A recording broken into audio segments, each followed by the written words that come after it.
hey, it's good to see you guys. Yeah, man. We'll get right into it. Yeah. The movie is Long Live Rock, Celebrate the Chaos, and it comes out on Thursday, March 11th. Gary, John, who helped create the movie, Arejay, and Corey, who you all know, I'm sure, from Halestorm and Stone Sour and Slipknot. Gary, John, I'll start with you. Give us a rundown of what the movie is all about, because this isn't about just rock concerts, is it? Like it's a lot bigger than that.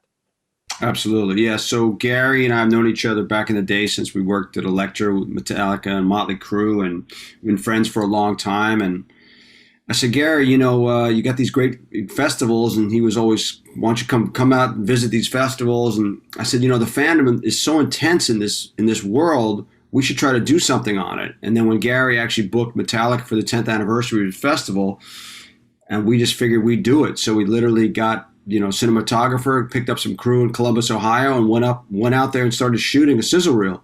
And it turned out so great that we got an offer to turn it into a film. And the idea was a love letter to the rock culture. Gary, why don't you jump in from here? This is before the film. So nobody's seen the movie yet, right? Right. Got it. Correct. So it's for Correct. Corey and Arejay to know. This is the pre-Q&A before the film. Yeah, and Right. We'll clean this up. Cool, I think this is going to go out on Tuesday, Wednesday, Thursday, Friday, and through the weekend. So sorry, I'll take it from there. All good, man. Okay. No, I was never interested in doing kind of like a live concert DVD. I was really interested to explore the fandom and the fans and the connection these bands and these fans have. And this underlying theme started taking place, and Corey talks about it really well in the movie, and he even says, these people out here, sorry, I'm giving away the movie now, they're like family, because they are. And these festivals that they go to, that is captured in this film, they don't go bungee jumping or cliff diving or to the lake house. They spend their hard-earned money and meeting up at these festivals and spending all weekend and seeing their bands. And it's again, this family dynamic. And it's really inspiring. And I knew about it, obviously producing festivals, but this movie, this deep dive we took, really became this love letter about this, again, this community, this tribal community that is so proving that rock is not dead. It's alive, it's vibrant, and it lives, especially in these festivals. One of the things I think fans are going to find most interesting is, as a fan, you go to these shows and you meet up with your friends, and you mentioned culture, and you have your concert crew and your concert family, but kind of the same thing that's happening out in the crowd is happening backstage, isn't it? Corey, maybe you can talk about this a little bit. Some of these festivals are kind of like a family reunion, aren't they? You kind of get to see your friends. Well, they're different in the fact that most of us look forward to these shows. Not a lot of us look forward to family reunions. It's the dichotomy of, it's the nightmare Thanksgiving dinner, as opposed to, it's like summer camp, really, is what it is. Arejay knows this. We've been doing shows together now for God knows how long, right? 2008, I think, was when we met. We started writing together. Yeah. So he and I go back, and that's not, and then I've got friends that go back to Ozfest, we all meet on the road, and there's not only a camaraderie, but there's a shared passion for what we do. So not only do we all kind of bond in that regard, but we become fans of each other's music. It's like you tour with a band and maybe you've never heard their music, and you see them live and you go, dude, this is amazing. And then you use your platform to promote them and vice versa. And it's really about, keeping the spirit alive, we all band together and keep this thing alive, because like it or not, we're still the bastard children of the music industry, and which is fine. I wouldn't have it any other way. I wouldn't want to be these plastic pukes. Right. They suck. That we at least have the soul, and we have the brotherhood to go with it, and sisterhood. And there's an appeal to being the underdog anyway. Yeah.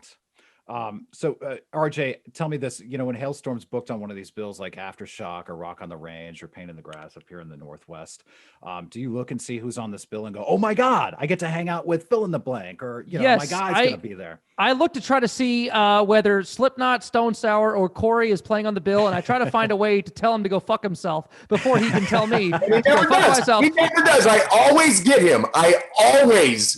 And don't even try. I'm like 0-9 right now. Like I'm really losing this battle here. Time you got it. Yeah. Yeah, I think like 1 and 19. I'm probably something like that. But yeah, no. Corey is exactly right. It's like family reunions are no fun. But yeah, it is like summer camp, and it's like all the bands that you rarely get to see, like some that you've toured with, and some that you have only seen on festivals. But you really developed a really strong lifelong bond with these people. Gary, John, you guys touch on this in the movie, don't you? About this the sort of family reunion, for lack of a better term, summer camp that happens backstage. Gary's in this world every day. He's doing these shows and doing these festivals. But for me, kind of as an outsider who grew up rocking, and obviously he's worked in different levels of the movie business, but moved into music supervision and making films, for me, it was a totally outside perspective to come see how the band's fans play off each other. But the party crew that Gary introduced me to, these guys meet up at all these different festivals. They get their RVs, or they just camp, or they get hotels nearby, and they spend the weekend together, and it's their family, and they all have the same t-shirts, and they just groove on it. And you guys, as the rock stars, are the fuel to their fire, and it's beautiful to see. And then in the movie, when people see it, like there's things like you go to a festival, you never think that you do a segment on security. But because, growing up, security, you're always running from. You're smoking weed, or you're getting better seats. And here it's like, you're the guys that take the people off the ride from the crowd surfing from the back to the front so they can get Corey or Lizzie to give them a thumbs up. Right. And it's this crazy journey. Like they're giving up their bodies and their lives to try to do this kind of thing. And that level of passion, and then you get next to the mosh pit and you see it happen, and you hear M Shadows or Papa Roach homie Jake Jacoby talk about that energy, and it's like, oh, that's what it is, right? So the movie, in a way, is kind of trying to knock out some preconceived notions of, oh, these rock fans are all freaks and stuff. They're just like you and me, everybody, but this is how the music that they love, and a lot of them use it for therapy, and it's actually important to them. Right. Question for all of you. Do you still get to be fans? I think, Corey, you hit on this a little bit, but do you still get to be fans at these shows? Do you still get to watch the shows? Is that still important? I mean, it's harder for me to go out in the audience and watch the show because there's like 10 minutes of me being able to see it, and then 4 hours of me running from fans who are trying to take pictures or get signatures and stuff. But sure. I'm absolutely still a fan. Like whether it's seeing friends play, or whether it's getting to see bands that I've never seen before, or a band that I haven't seen in a while. I mean, a perfect example is Clutch. Every festival I play with Clutch, I'm always on at the same time they are, or we have press going on. So it's been 15 years since I've seen Clutch live, and Gary, I'm picking a bone with you, dude. I'm tired of it. All right, I need you. You have my time. You have my someone that can do something about it. I will specifically program a day now to make sure that Clutch and whatever band you're on of your 18 projects. Dude, I'm telling you right now, I'm holding you to that. If not, I want a divorce. Do you understand me? We're not even married. I want a divorce. Noted. Not friends. Lawyer up. Noted. I didn't RJ, know that. what about you? I didn't know that about. I didn't know.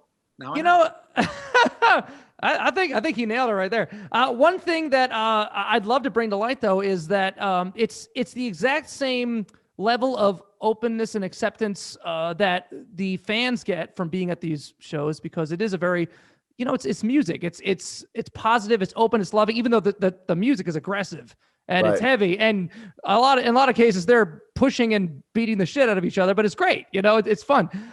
They do it in good spirits, but it's also the same with the bands too. Like I've been fortunate enough to play with bands that I looked up to and artists that I've looked up to. This guy is one of them. And the fact that like you'll meet these like big names and almost like royal-esque figures in rock and roll music, and they'll treat you like you're one of their peers. Like I've never, there's no competition. There's only love amongst the other bands and artists too, because you're right. We all kind of feel like we're kind of the bastard stepchildren of the music industry. We're kind of the underdogs here. So we all got to look out for each other. And luckily we've had a lot of band, like people like Corey, people like Seven Dust, and people like, Shinedown. You toured with Cooper, right? Alice Cooper. Exactly. Yeah. A great example, That's massive, just so cool, and just so cool to hang out with it. And you kind of forget who you're talking to. And I think that that's a really cool thing about this specific part of music, is that there's really no competition. It's just like very open and loving and accepting, regardless of how big or famous you are. Like everyone's just super cool.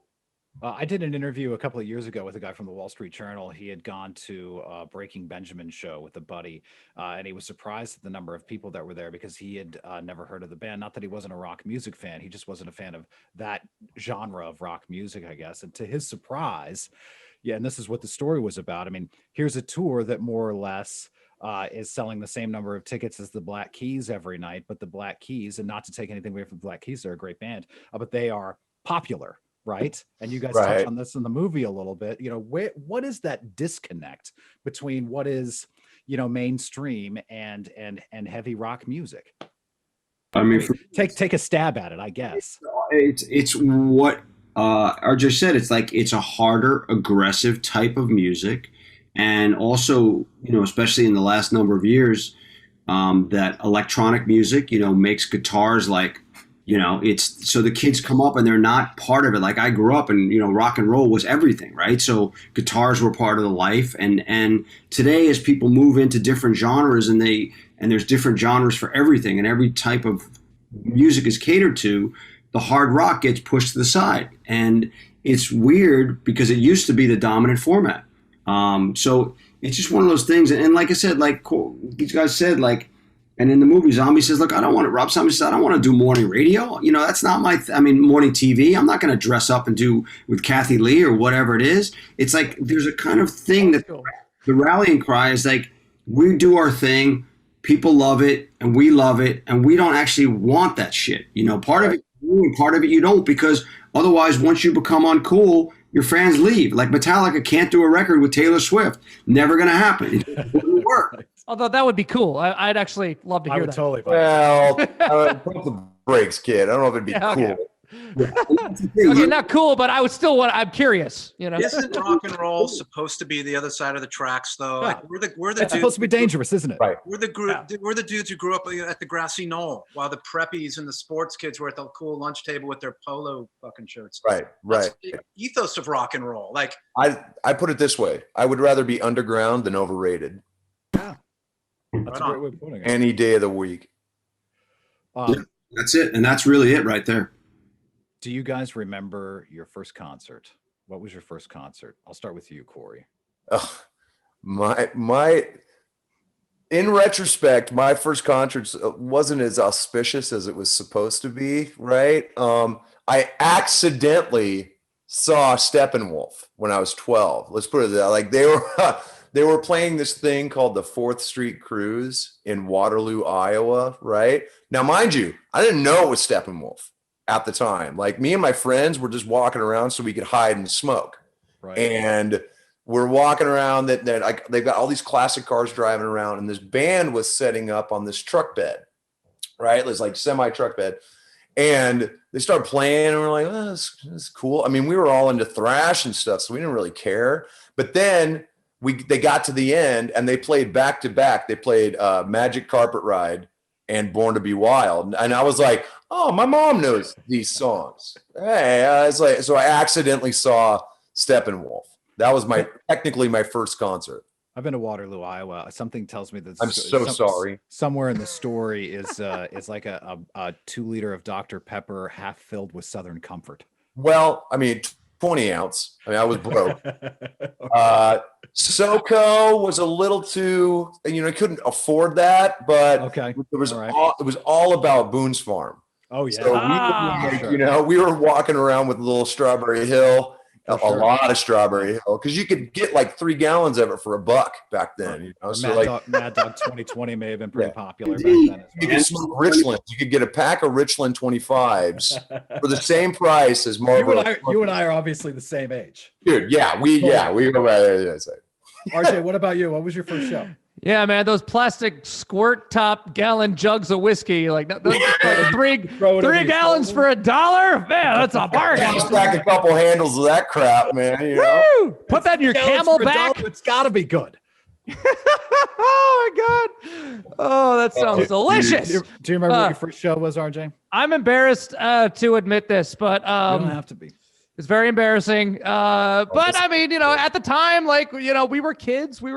And my parents were very, very religious, and we were very much in like the Christian world. And I think the first band that I may have seen might have been the Newsboys. No. Yes. Yes. I was hoping for DC Talk, but this DC Talk. This is like better. there was Wait, also, did you hit a bell? Yes, I have a bell here. And, I got all the tricks. DC Talk, Newsboys, Steve Taylor, like that was like kind of what we were raised on. My parents were it was called Creation Festival. It was kind of like when South Park does that episode about Christ Fest, like Faith Plus One, and they're like, that's what it was. It's very weird, and it's very culty and very strange to think back on it. But like sometimes I'll go back and listen to it and listen to like, the Welcome to the Freak Show record and be like, this shit was pretty good songs in here, but we got out of that pretty quick. Something tells me the festival guys weren't making a lot of money on beer at those shows. No. Holy water though, through the roof. Holy water. Oh yeah. They had like those little disposable communion capsules where it was like a little like plastic thing of grape juice and a little cracker on top, and they would hand these out. They do like a big festival style communion with some peanut butter on. Yes, put the peanut butter on the body of Christ. It's great. God, Jesus is delicious, I'll tell you. Gary, John, to you guys. I'll be quick. It was Foreigner Double Vision Tour, great tour. At the Fabulous Forum, CMFT, at the Forum. Yes, sir. Yeah. I got the bug. I went 2 weeks later to Heart, Dog, and Butterfly Tour, little Seattle love there. I just got the concert bug. I went to, and then everything I can get my hands on. But that first arena rock show, I loved it. Loved it. John? Yeah, mine was first arena rock show was Leslie West from Mountain, Blue Oyster Cult, and Kiss, New Year's 75, 76. And those were the GA shows where they opened the doors. You used to wait online all day. And then everybody just in. So there was right? All ass. My friend almost got trampled to start. Oh. When the show ended at 1 a.m, you get out, there's no cabs. It's New Year's Eve. So we walked 2 miles back to town, and the only place open was the police station. So we went in with our weed. The train comes at 6 a.m. to get back home. And then when I got home, I couldn't reach my mother because she was sleeping. And so she was freaked the fuck out by the time I got home at like 8. Wow. That was a good first night out. That's badass. I'd say John wins because that's a pretty dope story. That is pretty great. Anytime you end up at the police station, it's a great story. Mountain. It was Leslie West, like solo. Yeah, well, Mountain was done, and Leslie West was on his own, and he was still kicking it. And Blue Oyster Cult was fucking crushing. It was right after Godzilla. Yeah. And but Leslie West opened up the show doing Mississippi Queen. That's not bad. Yeah, that's a dominant riff. Right? That's bold too when you open it. On that show for you. Right. So the movie is Long Live Rock, Celebrate the Chaos. It starts on Thursday. There's a link where you can stream it on this page. Before I let you guys split, and thank you so much for being here today. I got to ask, and this is the question everyone wants to know, and maybe you don't know the answer to it because maybe there isn't an answer right now. But if anyone has any insight on the subject, it's this group. When are we going to get back to fucking shows? Gary, you should handle that one, buddy. Well, I can offer this right now and say that I am tentatively booking a socially distanced tour in clubs, 25% to 50% capacity, depending on restrictions, full masks in pods, temp checks at the door, Nobody's allowed in without a negative COVID test on paper, regardless if you have a ticket or not. If you don't have one, you beat it, or proof of vaccine. Sure. And yeah, that's what we're That's cool. We're looking to do that May to June. Full band, Corey? Can't wait. CMFT. I'm doing CMFT, and my wife's dance troupe is going to open. So it's going to be like electric. It's going to be full band, full electric. We're going to play for like 2 hours. I mean, it's we're just going for it, you know. Like I'm coming for Bruce. I'm coming for Bruce Springsteen. Like that's my thing. I want to do a 5-hour show and make everyone hate me for the rest of my life. You know? not to do business here. I might have an idea for you. I will be contacting your people. Okay, all right, that's interesting. All right, Corey, I'm exhausted, but you're still playing. It's 2:00 in the morning. Yeah. Like, Taylor, the buses are. I got to go to the police station. How am I going to get a ride home? Can I just say before this is really important for me to say, and I'm not answering your question yet because I need to get this in, and I've never really personally thanked Corey Taylor because what everybody's going to see in this film, what you did in standing in a live setting in front of 40,000 people and doing an acoustic set to honor Chris Cornell I'm forever indebted, and so are so many people, man. I mean, it's talked about in the movie. You talk about it. It's my favorite part of the movie. And it's just really important. I'm getting kind of emotional thinking about it. I was just like everybody else. I was shocked. I was bummed. I was a massive fan, you know, and we talked about it backstage. I was like, I don't want to do this if it's going to come off as disrespectful, you know, like it had to come from the heart. So I appreciate that, but I promise you there are a million dudes who would have done it in my place. Like we all loved him, and it was more about the fact of kind of what this movie is about, man. It's the spirit, you know, like we were carrying it on, and in spirit, he was there with us, man. So it was the right thing to do. So it's all good. Can I give a quick story that nobody knows? Of course. This was live. And it was unrehearsed. We had a montage video. And at the 17th minute, Corey Taylor and Christian were going to walk on stage unannounced and do 2 or 3 songs. And it was up to Corey. He was going to read the room. Right. And we're at the soundboard. Everything's live. And it's like SNL feeling. And Corey went in to Wish You Were Here during the second song. And I turned to Danny Wimmer, the partner, and I said, he's not doing a third. There is no way you're going to do another song after this song, because people started crying. And I mean, what are you going to do after? Like, here's another tune. Right. No. It was Wish You Were Here, walked off, and then we closed the montage. But Corey, we knew the second you started doing that song, this is the one that's closing it off. Yeah. And it just seemed fitting, man. You know, I mean, because that's what it was all about. You know, it was just all about all of us sending our love up there, you know, wherever he is, wherever that spirit is, and just let him know that, you know, he's sorely missed. So I appreciate that. I mean, it's all good. Yep. Cheers on that. Long live rock. That's Celebrate right. The chaos. That's what I got 2021. Go see it at home. If it's safe, get together with your buddies that you go to shows with and watch it. Maybe do it virtually. You can go to longliverockmovie.com and find out all the info how you can watch it. A bunch of bands have signed on to be able. You can go through their sites to watch it. A bunch of great radio stations like yours have done it, or you can support many local theaters across the country that have been just getting killed. Nobody's been going to theaters, so you could go through that platform too. But right now, until we go to the iTunes and Amazon later on, all about the fans and just getting to them. So thanks for spreading the word. I appreciate it, Ryan. Right on. Arejay, Corey, Gary, Jonathan. Halestorm. Thanks so much for the time, guys. Cover. Yes. Oh, yeah. Yes. And check out the cover of Long Live Rock from Halestorm. Right That was on. fun, Thanks. man. Nice. Gentlemen, always a pleasure. I hope next time I see you, it's face to face, huh? At a show. Absolutely. God willing. Right on, guys. Thanks for watching. If you liked the video, make sure to like and subscribe and hit that bell for all notifications from radio.com. While you're at it, why don't you check out some of our other great videos.